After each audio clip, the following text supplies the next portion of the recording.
우리 시간 함께 사도신경 하시겠습니다.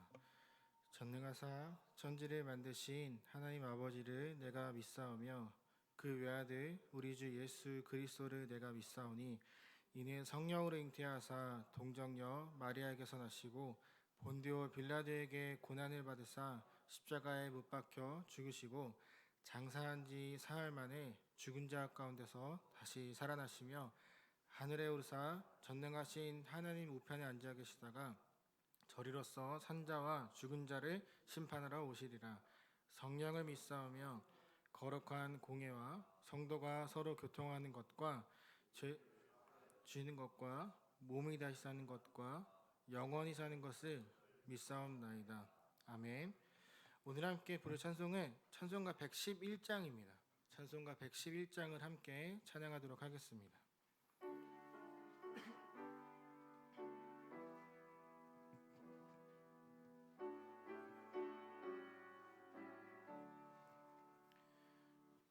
귀중한 보배합을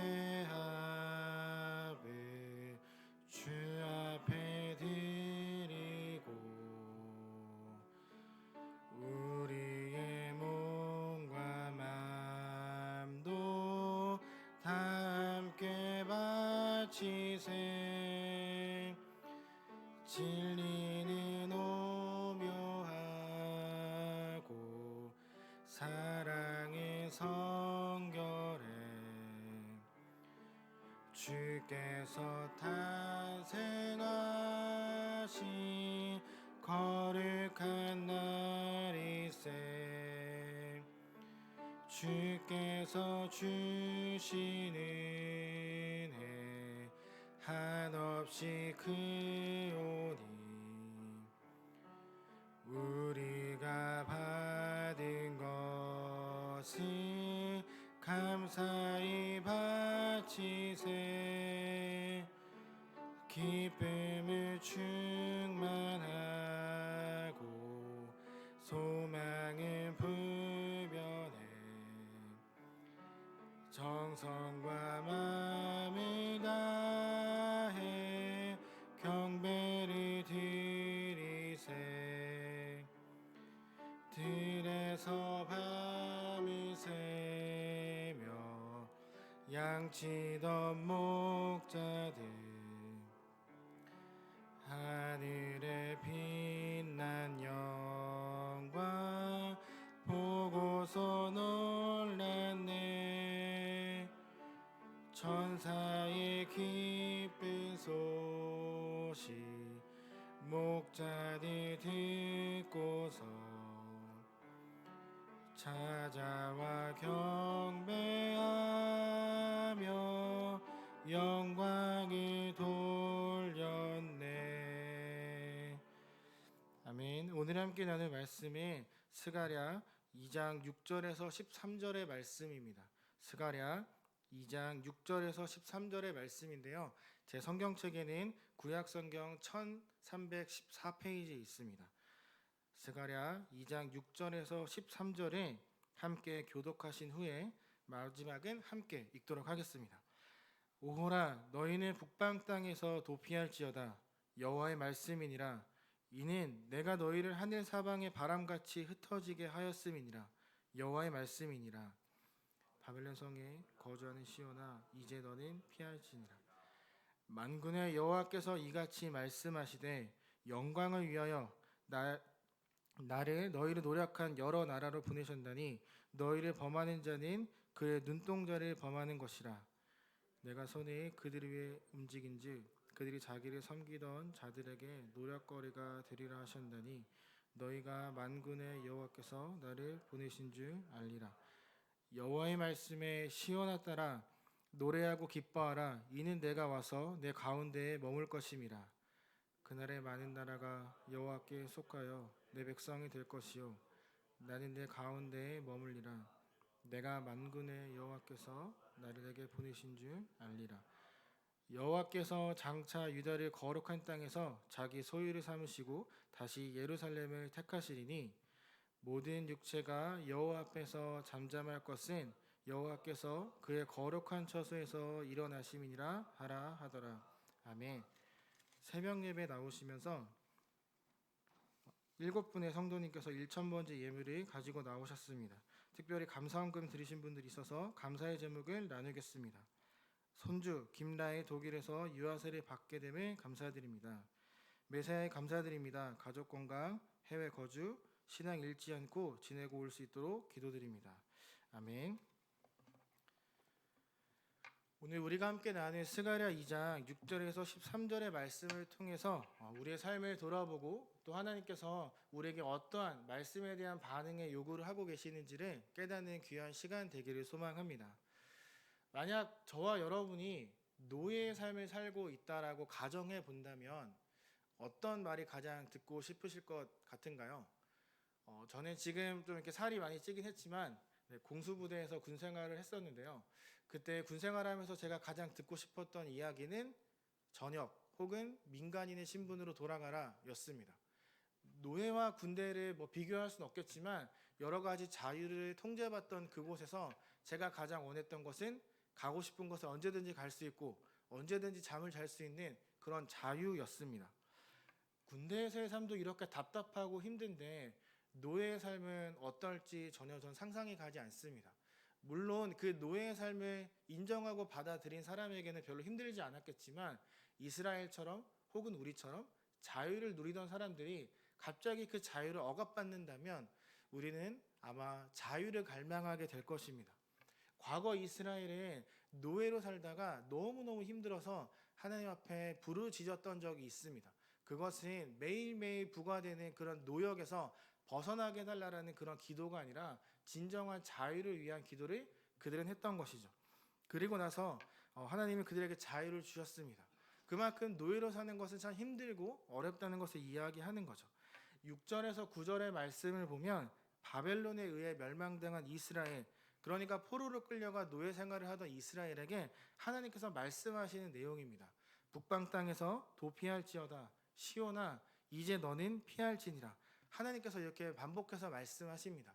우리나라 문법에도 같은 내용이 반복되면 강조하는 것처럼 히브리어 문법 역시 똑같은 내용이 반복되면 강조, 중요하다는 것을 이야기합니다. 바벨론이 이스라엘을 공격했습니다. 모든 것들이 무너졌습니다. 완전히 폐허가 되어버렸습니다. 노예로 끌려가 사는 동안 그 누구도 예루살렘에 가서 그것을 가꾸거나 고치거나 하지 않았기 때문에 여전히 폐허가 되어 있었습니다. 무너진 채로 방치되어 있었던 거죠. 그래서일까요? 북방 땅 바벨론에서 나와서 고향으로 돌아가라라고 말씀하시는 그 하나님 말씀에 이상하게 유대인들이 반응하지 않습니다. 그들이 원하던 자유에 대한 선포가 지금 이루어졌음에도 불구하고 전혀 움직이지 않는 거죠. 왜 유대인들은 움직이지 않았을까요? 이것은 단순히 돌아가라, 나와서 다시 고향으로 가라는 의미가 아니라 하나님께서 지금 다급하게 당장 돌아가라 라고 말씀하고 계시는 건데 이스라엘 사람들이 알고 있었음에도 불구하고 반응하지 않습니다. 그들의 바벨론을 떠나는 것보다 그냥 노예의 삶을 사는 것을 더 원하는 것처럼 보입니다.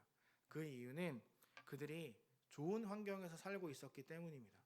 좋은 시설, 쾌적한 환경, 비록 노예였지만 그 당시 가장 세계적인 도시였던 바벨론에서 그들이 살아가고 있었던 거죠. 노예였지만 나름 괜찮은 삶을 그들이 살아가고 있었던 것입니다. 노예였지만 바벨론의 성벽은 튼튼해 보였고 바벨론은 거대해 보였고 나를 지켜줄 만한 좋은 그런 곳이라 여겼던 것 같습니다. 그에 반면 그들이 돌아가야 하는 예루살렘은 폐허가 되었습니다. 성벽, 집 아무것도 없습니다. 돌아가면 모든 것들을 다시 처음부터 시작해야만 합니다.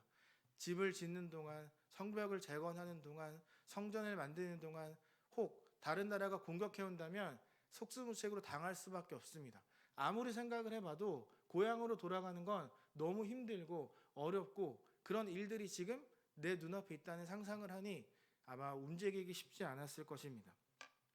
하나님께서 아무리 돌아가라 외쳐도 내 눈앞에 너무 좋은 시설과 성벽과 좋은 것들이 즐비한데 아무것도 없는 곳으로 가는 것은 그들에게 쉽지 않았을 것이 분명합니다. 아무런 이득이 되지 않았겠죠. 그냥 노예지만 이 소소한 일상을 누리며 살아가는 게 어쩌면 그들에게 더 나았을지도 모릅니다. 그들 자신의 판단과 이득에 따라 하나님의 말씀에 따르지 않고 그저 머무르는 것을 선택했던 것이죠.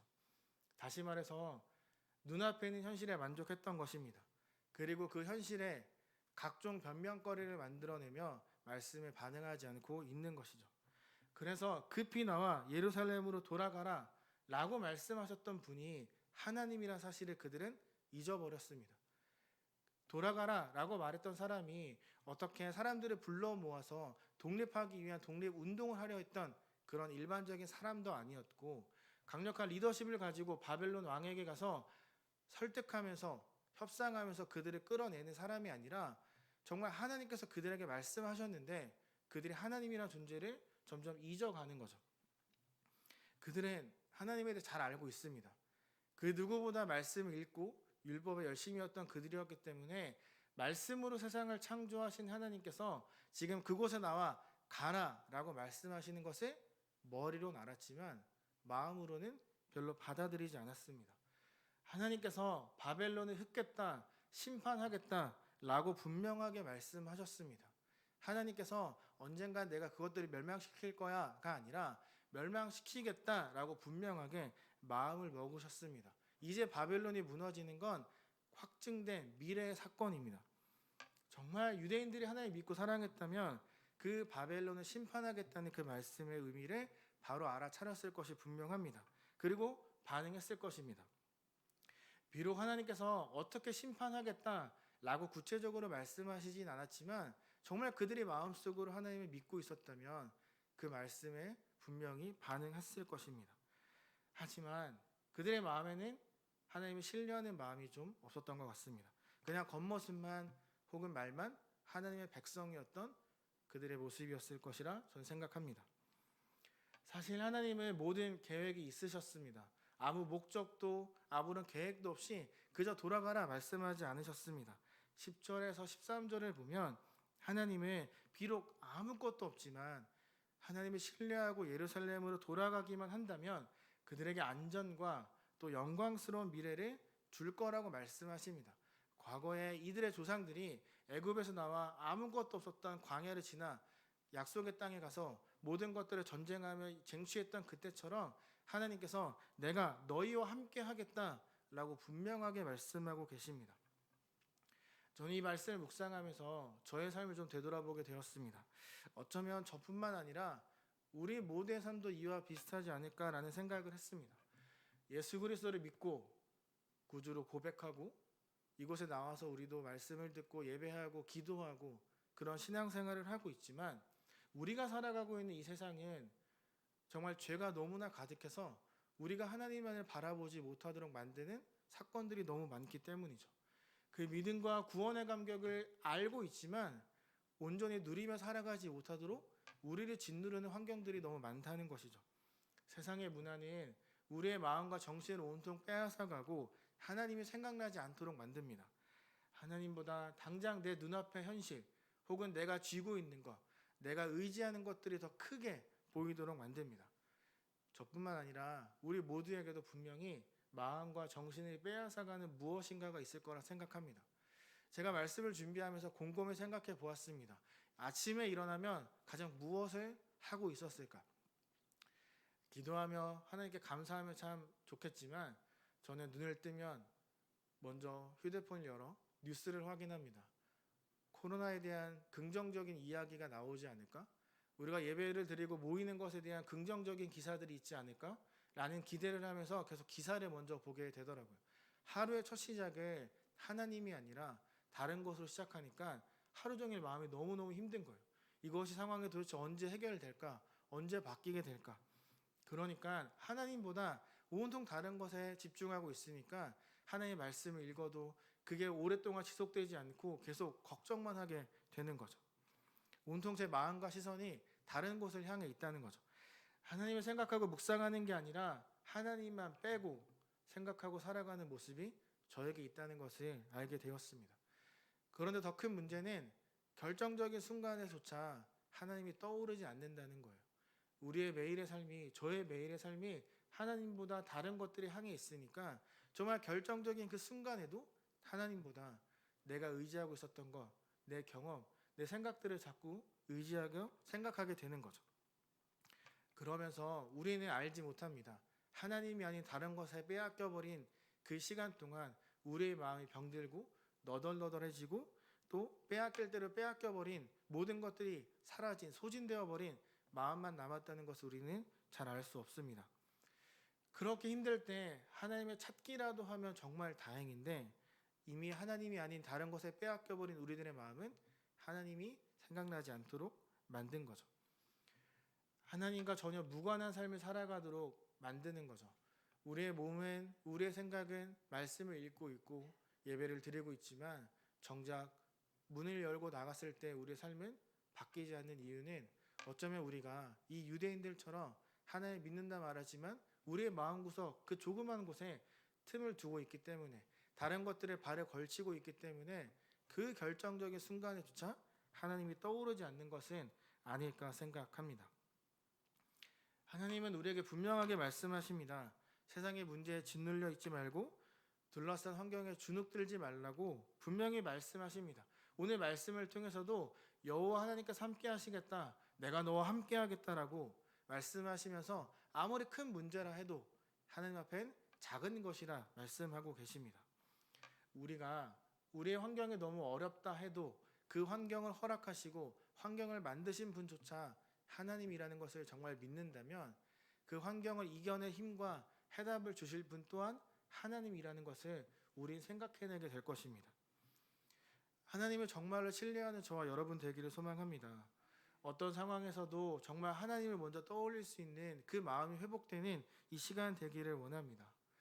내 힘이 아니라 떠나라 말씀하셨음에도 불구하고 내 눈앞에 있는 것들을 의지하는 우리의 삶이 아니라 정말 그 말씀 그대로 그 자리를 털고 일어나 떠날 수 있는 저와 여러분 되기를 소망합니다. 하나님은 유대인과 우리에게 동일한 약속을, 회복의 약속을 하고 계십니다. 그 약속을 믿는 사람은 회복을 경험하겠지만 진짜일까? 혹은 다른 것에 틈을 주고 마음을 다른 곳에 두고 살아간다면 그 회복은 더디게 우리에게 일어날 것이 분명합니다. 하나님께서는 마음을 먹으셨습니다. 눈앞의 것을 놓고 하나님 앞에 한순간이라도 마음을 맡길 수 있는 사람, 아니 한순간에 계속 반복하면서 끊임없이 하나님을 떠올리고 생각하고 그분께 마음을 맡기는 사람, 말이 아니라 가슴을 다해 정말 온 마음을 다해 하나님 앞에 나오기를 소망하는 사람을 회복시키겠다라고 오늘 분명하게 말씀하고 계십니다. 정말 다양한 모습으로 회복시켜 주실 것이라 저는 믿습니다. 예루살렘에 아무런 계획도 없이 돌아가라 말씀하지 않으셨던 것처럼 우리에게도 아무 대책 없이 나만 바라보고 그 무게에 짓누르지 말라 말씀하지 않으십니다. 하나님은 우리 곁에 오셨습니다. 이번 주 우리 성탄절을 준비하고 있잖아요. 성탄절, 성육신, 그것은 그 단순히 하나님께서 이 땅에 오셨다는 의미가 아니라 우리에게 자신을 드러내신 거잖아요. 우리가 제대로 믿지 못하고 의지하지 못하니까 우리와 눈높이를 맞춰서 이 땅에 오셔서 내가 너와 함께하고 있다라고 말씀하신 거잖아요.